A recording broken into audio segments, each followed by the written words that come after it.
인사하겠습니다. 안녕하세요. 예, 여러분 질문 하나 드릴게요. 여러분들 죽음이 두려우세요? 아니면 반가우세요?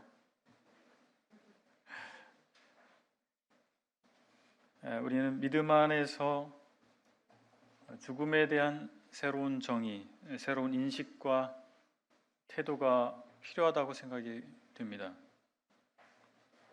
우리가 구원자 예수 그리스도를 믿는다라고 하는 것은, 그리고 우리가 구원받았다라고 하는 것은 우리 인생 전반에 관한 시각을 바꾸는 사건입니다.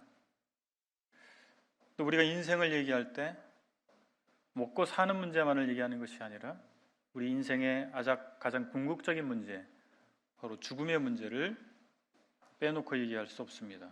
그렇기 때문에 우리가 예수 그리스도를 믿는 이 신앙 안에서 우리 인생의 굉장히 궁극적인 문제인 이 죽음의 문제에 대해서 우리 새로운 인식을 가질 필요가 있습니다. 우리가 사는 세상은 죽기를 두려워하여 종노릇하며 사는 사람들로 가득 차 있습니다. 우리의 믿음은 죽음을 어떻게 정의하고 있습니까? 오늘은 사람이 되셔서 죽음으로 구원을 이루신 우리 주 예수 그리스도, 즉 구원의 창시자 그리스도에 대해서 함께 히브리서를 통해서 살펴보길 원합니다. 오늘 히브리서 강의 네 번째 시간으로 히브리서 2장 5절로 18절에 있는 말씀 보시겠습니다. 먼저 2장 5절로 9절을 제가 개정개혁성경으로 읽겠습니다. 5절입니다. 하나님이 우리가 말하는 바 장차 올 세상을 천사들에게 복종하게 하심이 아니니라. 그러나 누구인가가 어디에서 증언하여 이르되 사람이 무엇이기에 주께서 그를 생각하시며 인자가 무엇이기에 주께서 그를 돌보시나이까. 7절입니다. 그를 잠시 동안 천사보다 못하게 하시며 영광과 존귀로 관을 씌우시며 만물을 그 발 아래 복종하게 하셨느니라 하였으니 만물로 그에게 복종하게 하셨은즉 복종하지 않은 것이 하나도 없어야 하겠으나 지금 우리가 만물이 아직 그에게 복종하고 있는 것을 보지 못하고 9절 오직 우리가 천사들보다 잠시 동안 못하게 하심을 입은 자 곧 죽음의 고난 받으심으로 말미암아 영광과 존귀로 관을 쓰신 예수를 보니 이를 행하심은 하나님의 은혜로 말미암아 모든 사람을 위하여 죽음을 맛보려 하심이라. 먼저 우리가 구원의 창시자 그리스도라고 하는 제하에 생각해 봐야 할 것은 하나님의 아들은 우리를 위해 낮아지시고 영광을 얻으셨다라는 사실입니다. 하나님께서는 인간을 만물의 통치자로 세우셨습니다. 여기 방금 읽은 말씀을 보면 시편 8편 4절로 6절을 인용하고 있습니다. 시편 8편에서 다윗은 창세기와 아담의 창조 사건을 묵상하면서, 그는 목동이었잖아요. 밤하늘의 별을 보면서 양들과 함께 그들은 노숙을 하는 가운데서 밤하늘의 별을 보면서 이 말씀을 묵상했던 것 같습니다. 그런 가운데서 이 시편에 보면 말씀에 보면 사람이 무엇이기에 주께서 그를 생각하시며 인자가 무엇이기에 주께서 그를 돌보시나이까. 이 광활한 우주를 보면서 그 우주 앞에서 그 가운데서 아주 나약하고 부족한 보잘것없는 자기 인생을 생각했을 것입니다. 반면에 창세기 기사를 보면서 하나님께서 자신의 닮은 꼴로 자신의 형상을 따라서 창조한 인간, 비록 이 광활한 우주 앞에서 보잘것없어 보이지만 하나님의 형상을 닮은 인간이라고 하는 하나님의 이 계시의 말씀에 근거한 새로운 사람에 대한 인식을 다윗은 고백하고 있는 것입니다. 여기 시편에 있는 그를 하나님보다 조금 못하게 하시고, 우리 개정개혁에서는 개혁 성경에서 좀 번역이 부족한 부분을 좀 보완을 했습니다. 개혁 성경에서는 천사보다 조금 못하게 하시고 이렇게 표현이 되어 있었는데, 이 단어가, 천사라는 단어가 엘로힘이라고 하는 히브리어입니다. 엘로힘이라는 단어는 신, 천사, 여러 가지로 번역이 될 수 있는 단어예요. 그 구절에 따라서 그 의미가 정해지겠죠. 근데 여기서 말씀하고 있는 바는, 이 엘로힘은 바로 하나님으로 이해하는 것이 타당합니다. 왜냐하면 하나님께서 인간을 창조하실 때 모든 피조물 중에서 으뜸인 존재로 창조하셨기 때문입니다. 왜 피조물 중에 인간이 으뜸이냐면 하나님의 형상이기 때문에 그렇습니다. 어떤 피조물에게도 이러한 수식어구가 부여되지 않았습니다. 오직 인간만이 하나님의 형상으로 창조됐어요. 그래서 개정개혁 성경에서 시편을 그렇게 번역을 했어요. 그를 하나님보다 조금 못하게 하시고 영화와 존귀로 관을 씌우셨나이다. 인간은 하나님보다 조금 못한 존재예요. 천사보다 못한 존재가 아니라 하나님보다 조금 못한 존재로 창조됐던 것입니다. 만물의 영장으로 이 세상을 통치하는 통치자로 창조되었던 것입니다. 히브리서 기자는 70인역 성경을 인용을 했습니다. 신약 성경의 대부분의 기자들은 70인역 성경을 인용을 했어요. 70인역 성경은 주전 2세기경, 2세기, 3세기경에 유대인들이 그때 당시에 공용어였던 헬라어로 히브리어로 된 구약 성경을 번역을 하게 됐습니다. 그 번역 과정에서 헬라어 단어를 취하게 됐는데, 70인역 성경을 번역한 번역자들은 이 엘로힘을 천사로 번역을 했어요. 그러다 보니까 신약 기자들이 그 70인역을 인용하다 보니 천사로 이렇게 번역을 차용을 했습니다. 그런데 우린 창세기 기사와 하나님께서 인간을 창조하신 그 본질적인 내용들을 살펴보면 인간은 천사보다 못한 존재가 아니라 하나님보다 조금 못한 존재라고 하는 사실을 확인할 수가 있게 되고, 여기서 천사로 히브리서에서는 번역하고 있지만 하나님으로 이해하는 것이 좋겠다는 생각이 듭니다. 천사보다가 아니라 하나님보다 조금 낮은 존재로 창조된 인간입니다. 그런데 우리 인생에 우리 역사를 알고 있지 않습니까? 타락하게 돼서 이 세상 통치자의 지위를 상실하게 됐습니다. 하나님께서 인간을 창조하실 때 부여하신 그 통치자의 지위를 스스로가 포기하게 되어버렸습니다. 자신의 주권자인 하나님의 주권을 인정치 않게 되면서, 그리고 자신이 하나님이 되려고 하는 시도를 하게 됨으로 말미암아 오히려 만물이 인간에게 대적하는, 그러므로 말미암아 인간이 통치자의 지위를, 그 신분을 발휘할 수 없는, 그 권위를 발휘할 수 없는 상황이 초래됐다는 사실입니다. 하나님께서는 인간을 세상의 주권자가 되도록 창조하셨습니다. 그리고 하나님을 자신의 주권자로 인정하도록 하나님께서는 섭리하셨던 것입니다. 그런데 인간이 그 하나님의 말씀을 저버리고 하나님의 질서를 저버리고 자기가 하나님이 되려고 했을 때 결국에는 아이러니한 현상이 일어나게 됐는데, 사람들이 피조물을 섬기게 됐다라고 하는 것입니다. 세상의 주권자로 지으심 받은 인간이 세상을 섬기게 됐다라고 하는 것입니다. 해를 섬기고 달을 섬기고 바다를 섬기고 산을 섬기게 된 것입니다. 그것이 하나님을 떠난 인생, 하나님의 주권을 배반한, 인정치 않은 인간의 결과적인 모습입니다. 다른 경우에 사람들은 그 역시 피조물인 자기 자신을 섬기기도 합니다. 또는 자기 자신들의 사상을 섬기기도 합니다. 자기 자신들의 지식을 섬기기도 합니다.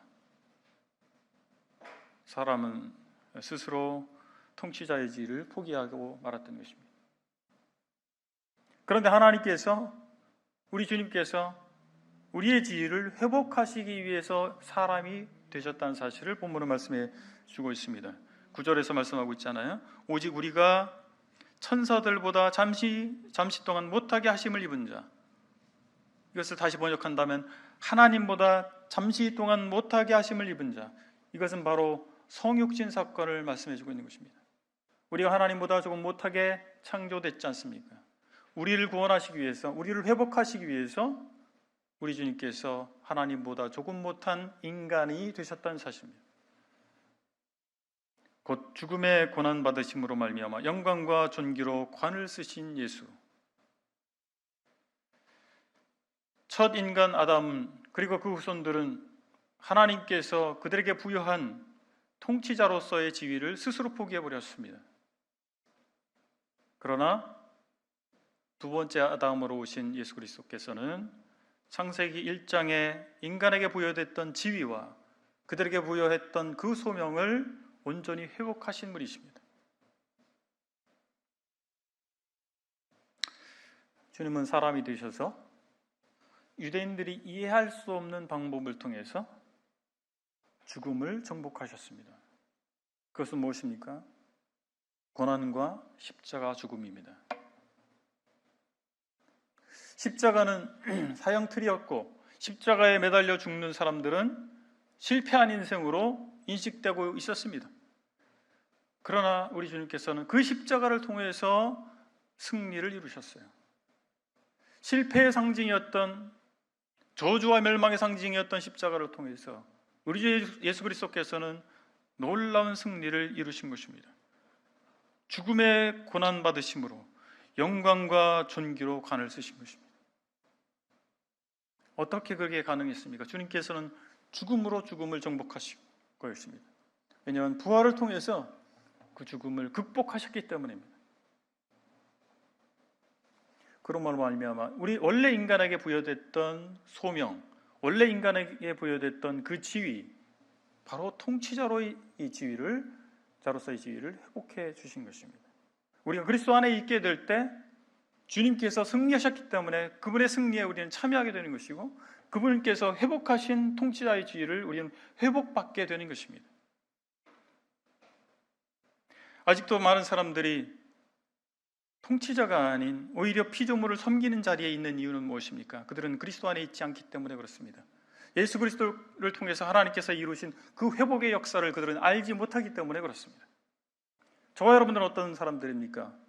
예수 그리스도 안에 있는 사람들이라면 우리는 마땅히 이 세상을 통치하는 자들입니다. 이 세상을 섬기는 자들이 아니라 이 세상을 통치하는 주권자들이 되어야 됩니다. 그것을 바로 인식해야 될 필요가 있습니다.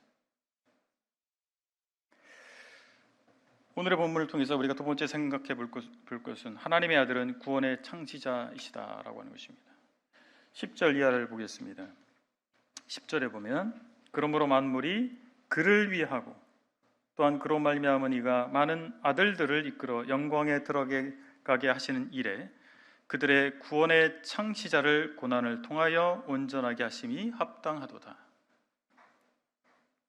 그리스도께서는 고난을 통해서 구원을 이루셨습니다. 앞서 언급한 것처럼 그리스도께서 고난받는다. 이것은 유대인들에게는 수용할 수 없는 이야기예요. 수용할 수 없는 컨셉입니다. 그들이 이해하는 메시아는 그들을 해방하는 능력자예요. 그런데 십자가에서 고난을 받는다? 그런 사람이, 그런 이가 메시아다? 이것은 유대인이 수용할 수 없는 이야기입니다. 그런데 메시아가, 구원자가 왜 고난을 받아야 됩니까? 하나님의 의를 만족해야 됐기 때문에 그렇습니다. 하나님의 의는 무엇입니까? 죄를 용납할 수 없는 것입니다. 죄는 반드시 심판을 받아야 하는 것입니다.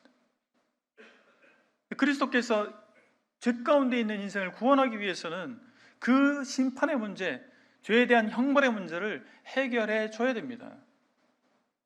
그래서 그리스도께서, 메시아신 그리스도께서 선택하신 것이 무엇입니까? 자신이 대신 형벌을 받는 것입니다. 자신이 대신 고난을 받는 것입니다.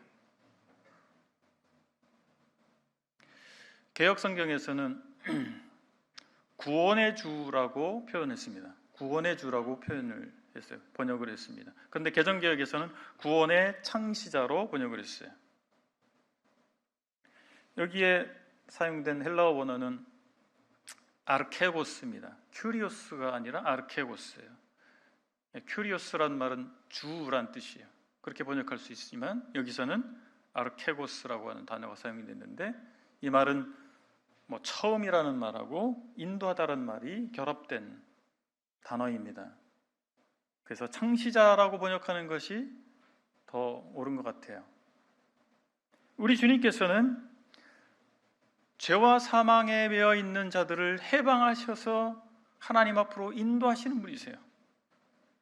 그리고 믿음의 경주를 시작하는 사람들 앞서서 믿음의 경주를 시작하신 분이십니다. 그리고 믿음의 경주를 온전히 완성하신 분이시고 지성소에 들어가신 선구자이십니다. 그래서 우리가 예수 그리스도를 믿게 된다면, 우리가 그분 안에 있게 될 때 우리는 믿음의 경주를 진행할 수 있는 것입니다. 그리고 그 완결점에, 종착점에 이를 수 있게 되는 것입니다. 어떻게? 우리가 그리스도 안에 있게 될 때 가능한 것입니다.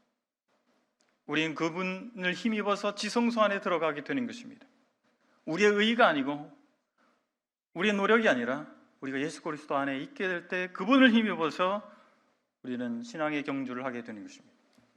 그분이 시작하셨고 그분이 완성하셨습니다. 우리는 그분 안에서 신앙을 시작하고 그분 안에서 신앙의 경주를 진행하고 그분 안에서 신앙의 종착점에, 완성에 이르게 될 것입니다. 주님께서는 믿는 자들을 자신과 동일시하셨어요. 11절에 보면 거룩하게 하시는 이와 거룩하게 함을 입은 자들이 다 한 근원에서 난지라. 그러므로 형제라 부르시기를 부끄러워하지 아니하시고. 주님께서는 우리의 구원을 확고히 하시기 위해서 믿는 자들을 당신과 동일하게 여기셨어요. 이미 주님께서는 우리를 구원하시기 위해서 우리와 동일한 사람이 되셨습니다. 사람처럼 되신 것이 아니라 사람이 되셨어요. 우리와 같은 사람이 되셨어요. 그리고 당신을 믿는 자들을 당신과 동일하게 형제로 여기십니다. 여러분, 이 세상을 창조하신 주님께서 우리의 형제 되시는 거예요. 그래서 어떤 형제님은 그렇게 기도하시더라고요. 우리의 맏형 되신 그리스도께서라고 표현을 하시더라고요. 맏형 되신. 여러분의 맏형이 누구세요? 그 표현이 매우 성경적 표현이라고 생각됩니다. 감히 우리가 그렇게 표현하기 쉽지 않지만 성경에서는 그렇게 말씀하고 있습니다. 주님께서 우리를 그렇게 여겨주십니다. 당신의 한 형제로, 자매로 여기고 계십니다. 히브리서 기자는 시편 22편을 인용하고 있는 것입니다. 22편 22절을 인용하고 있는데, 시편 22편은 메시아 시편 중에 하나입니다. 초대 그리스도인들은 시편 22편을 예수 그리스도의 고난, 십자가의 고난, 그리고 그 고난을 통해서 하나님께 기쁨이 되신, 하나님께서 주시는 영광을 얻으신 그리스도를 노래한 것으로 이해했습니다. 원래 시편 22편은 사울에게 핍박받던 다윗이 그 핍박 중에서 자신의 고통을 토로하는 내용, 그리고 그 핍박 가운데서 기쁨의 보좌 앞에 나아가는 자신의 신앙을 표현하는 시입니다. 그러나 초대 그리스도인들이 그렇게 그리스도에게 적용했던 것 같이 히브리서 기자 또한 바로 시편 22편을 예수 그리스도에게 적용하고 있습니다. 이것을 통해서 히브리서 기자는 십자가에 고난당하신 주님께서 기쁨의 보좌에 나아갈 때 믿는 자들을 기억하고 계시고 그들을 자신과 동류로 여기고 계시다, 이 사실을 알려주고 싶었던 것입니다.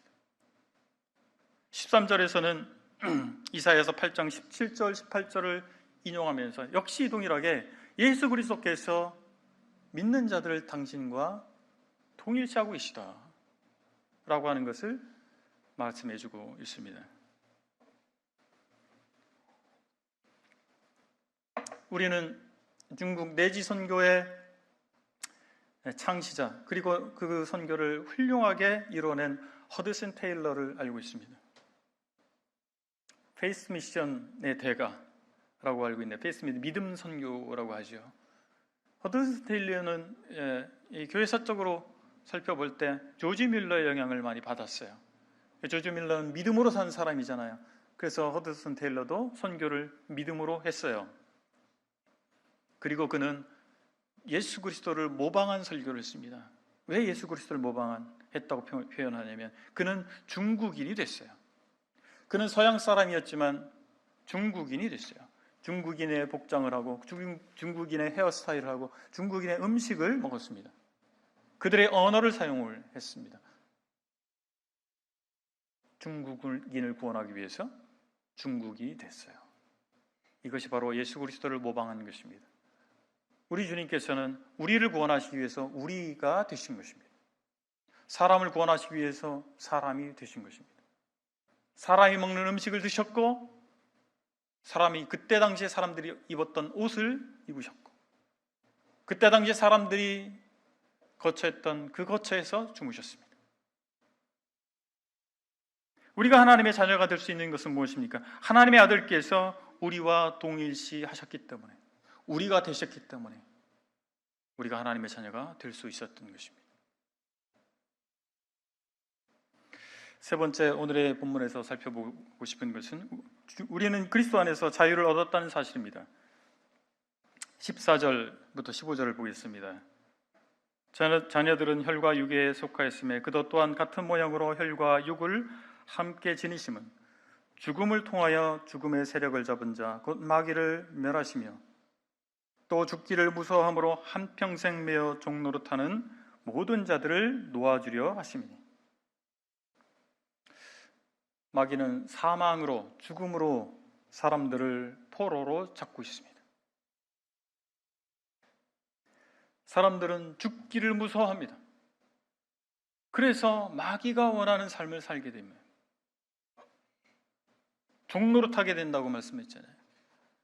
죽기를 무서워하기 때문에 종노릇하는 거예요. 그래서 죽음이라고 하는 것은 마귀가 사용하는 강력한 무기입니다. 서두에 제가 여러분들에게 질문드렸잖아요. 여러분 죽음이 두렵습니까? 죽음을 두려워하는 것 때문에 우리는 마귀가 원하는 삶을 살아요. 14절은 마귀가 죽음의 세력을 가지고 있다고 말합니다. 이것은 어떤 의미일까요? 마귀는 이 세상에 죽음을 가지고 온 자입니다. 인생에게 죽음을 초래한 자입니다. 그게 마귀예요. 그리고 죽음은 마귀가 활동하는 영역입니다. 죽음을 통해서 마귀는 활동하고 있는 것입니다. 그리고 마귀는 죽음을 두려워하는 사람들을 떨게 만드는 것입니다. 죽음을 두려워하는 사람들이 자기의 말에 굴복하도록 만드는 것입니다. 이것이 죽음의 세력을 가지고 있다라고 하는 의미 아니겠습니까? 그러나 주님께서는 우리를 해방시키러 오셨습니다. 복음은 해방의 소식입니다. 주님은 해방자로 오셨습니다. 복음을 들었다고 하면서도 여전히 종된 삶을 살고 있다면, 여전히 포로된 삶을 살고 있다면 그 사람은 정말 해방된 자일까요? 정말 해방자이신 예수 그리스도를 만난 사람일까요? 주님은 죽음으로 죽음을 이기셨습니다. 죽음을 통하여 죽음의 세력을 잡은 자 곧 마귀를 멸하시며 주님께서는 죽으심으로 죽음의 죽음이 되셨습니다. 이 말을 이해하시겠습니까? 죽음의 죽음이 되신 것입니다. 죽음이 더 이상 믿는 자들의 삶 가운데 살아 역사하지 못하게 되는 것입니다. 죽음은 우리에게 죽은 존재가 되는 것입니다. 죽음은 주님께서는 부활하셨기 때문에 그 죽음을 극복하신 것입니다. 여기에 마귀를 멸하셨다라고 하는 표현이 나오죠. 멸했다라고 하는 것은 마귀를 없앴다는 표현이 아니라 효력을 없앴다라고 하는 거예요. 힘을 잃게 했다라고 하는 것입니다. 활동하지 못하게 했다라고 하는 것입니다. 마귀는 여전히 살아있지만 마귀가 믿는 자의 삶 가운데에서 역사하지 못하게 하셨다는 것입니다. 마귀가 우리를 좌우하지 못하게 하셨다라고 하는 것입니다. 마귀가 죽음이라고 하는 무기를 통해서 우리의 삶을 굴복시키지 못하도록 하셨다라고 하는 것입니다. 우리가 예수 그리스도를 믿게 되면 우리에게 주는 첫 번째 축복은 무엇입니까? 우리가 구원받는 것입니다. 천국 가는 것입니다. 두 번째 축복은 무엇이냐면 우리가 두려움으로부터 해방되도록 하신다는 것입니다. 우리는 새롭게 죽음을 이해할 필요가 있습니다. 이 죽음에 대해서 우리는 새롭게 접근할 필요가 있습니다. 우리는 반드시 죽음을 직면하게 될 것입니다. 언제일지 모르지만 그러나 그것은 필연입니다. 그래서 미리 준비해야 됩니다. 우리 한번 죽음을 묵상해 보십시다. 우리가 믿음 안에서 나는 죽음을 어떻게 정의할 것인가? 나는 죽음을 어떻게 대할 것인가? 우리 미리 생각해 봐야 됩니다. 왜냐하면 우리가 예측하지 않은 어느 날 갑자기 죽음이 오기 때문에 그렇습니다. 오히려 중병에 걸려서 시한부 인생을 사는 사람들은 오히려 저는 행복하다고 생각합니다. 왜냐하면 준비할 기간이 확보되잖아요.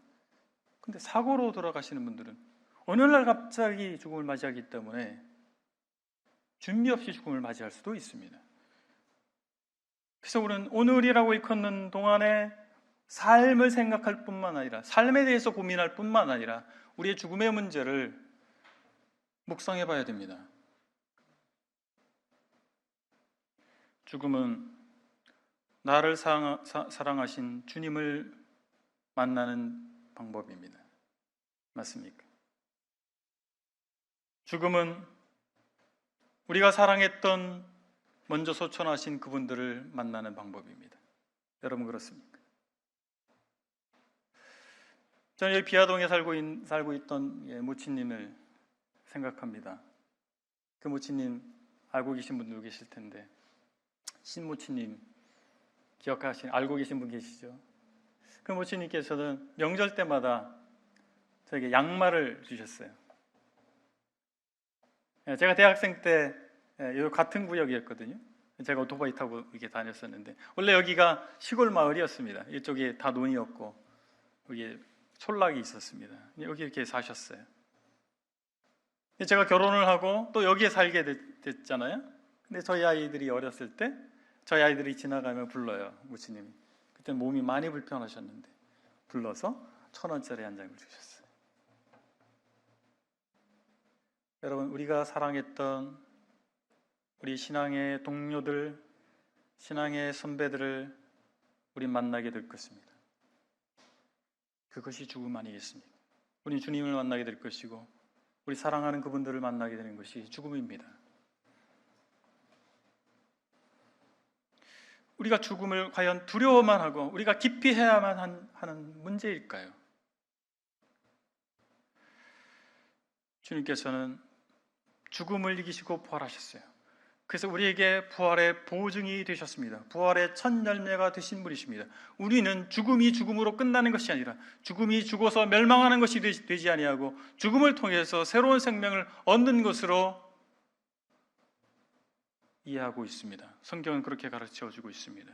그래서 우리가 애써 죽으려고 하는 것은 하나님의 뜻이 아니지만 모든 생명에 주권은 하나님이 있기 때문에 우리는 하나님께서 주어진 날 동안 이 땅에서의 생명을 유지하는 것입니다. 그럼에도 불구하고 하나님께서 우리 생명을 취해 가실 때 주님 감사합니다. 주님 저에게 새로운 삶을 새로운 생을 시작할 수 있게 하신 하나님 감사합니다. 고난의 이 생을 마감할 수 있게 하시고 영광 가운데 하나님께서 주시는 풍요로운 삶, 축복의 삶을 시작하게 하신 하나님 감사합니다. 우리 이렇게 죽음을 맞이할 수 있을 것입니다. 주님은 믿는 자들을 붙들고 계십니다.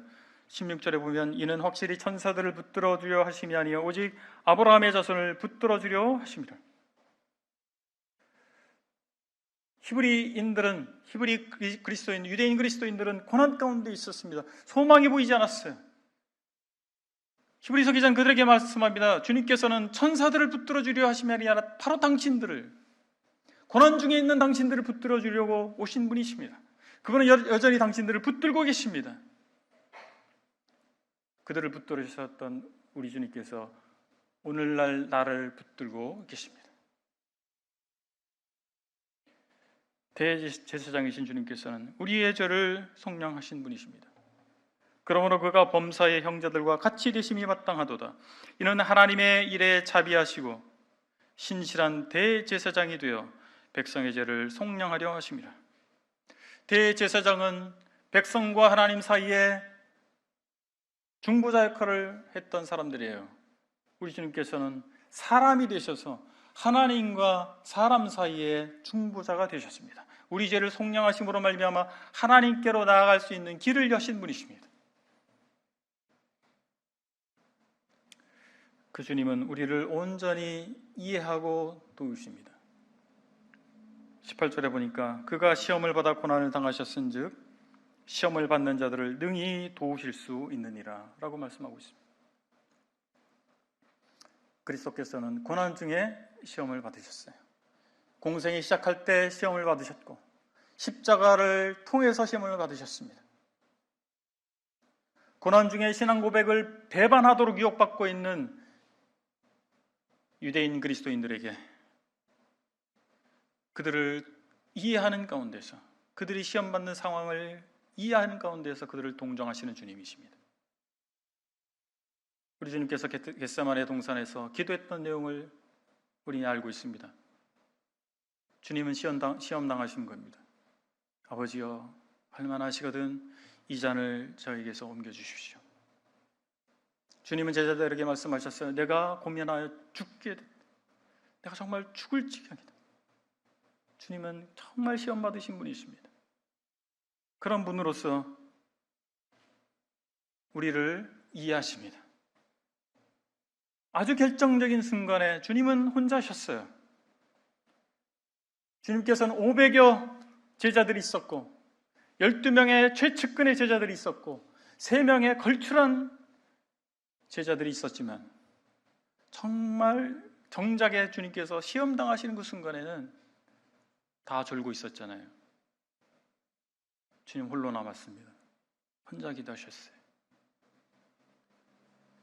어떻게 보면 우리의 삶은 우리가 사명을 지고 가는 그 순간에는, 최종적 순간에는, 결정적 순간에는 우리가 혼자가 아닐까요? 근데 주님께서 혼자인 것 같은데 혼자가 아니셨어요. 누가 계셨습니까? 아버지와 대화하고 계셨던 것입니다. 아버지께 자신의 심정을 토로하고 계시지 않습니까? 아버지여, 할만하시거든 이 잔을 내게서 옮겨 주십시오. 아버지와 주님은 교제하신 것입니다. 여러분들은 어떤 삶의 짐을 지고 계십니까? 주님처럼 온 인류의 생명이라고 하는 짐을 짊어지면 그만한 고통과 그만한 외로움을 겪게 될 것입니다. 여러분 가족이라고 하는, 여러분 가족의 구성원이 몇 명입니까? 5명입니까? 3명입니까? 그만한 짐을 여러분 지고 계실 거예요. 그리고 그만한 고통을 맛보고 계실 것이고 그만한 외로움을 겪고 계실 것입니다. 여러분 싱글이십니까? 난 싱글인데도 힘들어요. 근데 싱글의 무게일 거예요. 여러분 직장에서 직급이 무엇입니까? 그 직급에 해당한 짐을 지고 계신 거예요. 여러분 사업장을 운영하고 계십니까? 그만한 사업장의 규모에 맞는 짐을 지고 계신 것입니다. 그 고통을 감내하고 가셔야 됩니다. 그만큼 여러분은 외로우실 거예요. 그런데 중요한 것은 주님께서 결정적 순간에 아무도 없었던 것 같지만 그분은 아버지와 대화하고 계셨던 것처럼 우리에게 주님이 계십니다. 우리와 방불한 우리의 이상, 우리가 감당할 수 없는 엄청난 짐을 짊어지고 가신 그분께서 우리를 이해하고 계시면서 우리를 도우시는 분이란 사실입니다. 우리가 대의를 짊어지고 간다면 우리는 엄청난 고통을 받을 것입니다. 대의까지는 아니라 할지라도 내 가족의 생계를 책임지는 사람이라면, 내 사업장의 구성원들의 삶을 책임지는 사람이랄 것 같으면 또 그만한 무게가 필요할 것입니다. 주님은 토굴 속에서, 감옥에서, 화형대에서 당신의 사람들과 함께 하셨습니다. 당신의 사람들을 도우셨습니다. 지금 나의 삶이 암열 가운데 있습니까? 내 삶이 토굴과 같은 곳에 상황에 처해 있습니까? 내 삶이 감옥과 같은 상황에 처해 있습니까? 내 삶이 화형대와 같은 상황에 처해 있습니까? 주님께서는 그런 나와 함께 하시고 그런 나를 도우고 계신 것입니다.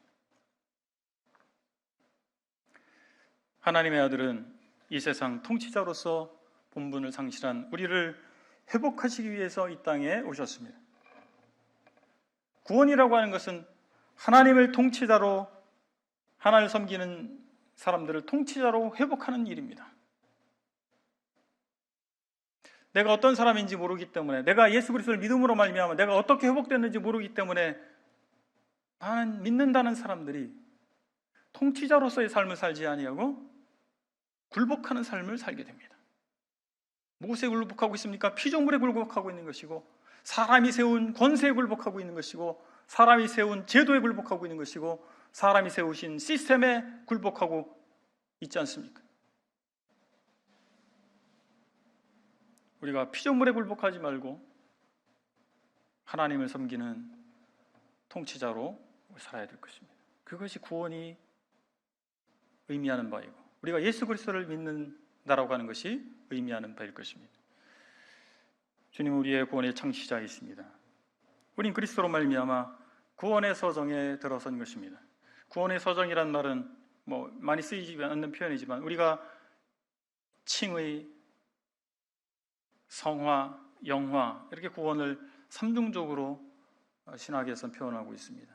우리가 곧 의롭게 됨과, 신분적으로 의롭게 됩니다. 거룩한 삶을 살아가는 것과, 궁극적으로 우리 몸이 영화롭게, 몸까지 영화롭게 되는 이것을 구원의 서정으로 표현할 수, 과정이라고, 프로세스라고 말할 수 있는데, 우리가 예수 그리스도 안에 있게 될 때 우리는 마치 기차가 선로 위에 올라가듯이 그 과정을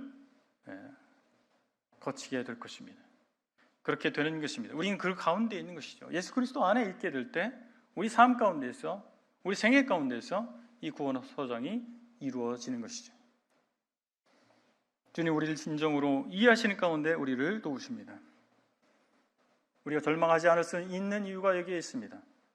우리가 예수 그리스도를 믿는다라고 하는 것이 어떤 의미가 있습니까? 우린 세상을 극복할 수 있는 것입니다. 왜 그렇죠? 주님이 함께 하시기 때문에. 우리는 우울감에 빠져 좌절하지 않을 수 있습니다. 왜냐하면 그 가운데서 우리를 주님께서 도우시기 때문에 그렇습니다. 주님께서는 우리를 알고 계십니다. 왜요? 우리 주님께서는 우리 사람이 되셨기 때문에, 우리 삶의 여정을 그분은 다 사신 분이시기 때문에, 우리가 겪는 어떤 절망보다 큰 절망을 경험하셨기 때문에, 절망 가운데 있는, 고독 가운데 있는 우리를 주님께서 도우십니다. 그 주님을 의지하시고, 우리가 부딪히는 삶의 절망의 문제와 고독의 문제와 이 고난의 문제를 우리가 주님을 의지하고 주님과 교제하는 가운데서 극복해 가시기를 기대합니다. 기도하시겠습니다. 아버지 하나님, 하나님께서 예수 그리스도를 보내신 것이 만물의 영장으로 지음받은 우리가 우리의 지위를 잃어버렸기 때문에 우리를 회복하시기 위해서 주님께서 이 땅에 오신 것으로 믿게 될 때 감사합니다. 죽음의 문제를 죽음으로 극복하신 우리 주님 때문에 죽음에 매여서, 죽음을 두려워해서 사단에게 종노릇하는 저희들이 되지 않도록 하시고 그것에서 해방시켜 주신 주님 감사합니다. 아버지 하나님, 우리 주님께서 우리의 연약을 체휼하신 분이심을, 우리 연약을 이해하시고 우리를 도우시는 분이심을 인해서 감사합니다. 우리 주님을 의지하고 이 험난한 저희 생애를 우리가 극복해 갈 수 있도록 저희를 붙들어 주시옵소서. 주님이 의지하는 저희가 될 수 있기를 원합니다. 예수 그리스도의 이름으로 기도했습니다. 아멘. 이상으로 예배를 마치겠습니다. 감사합니다.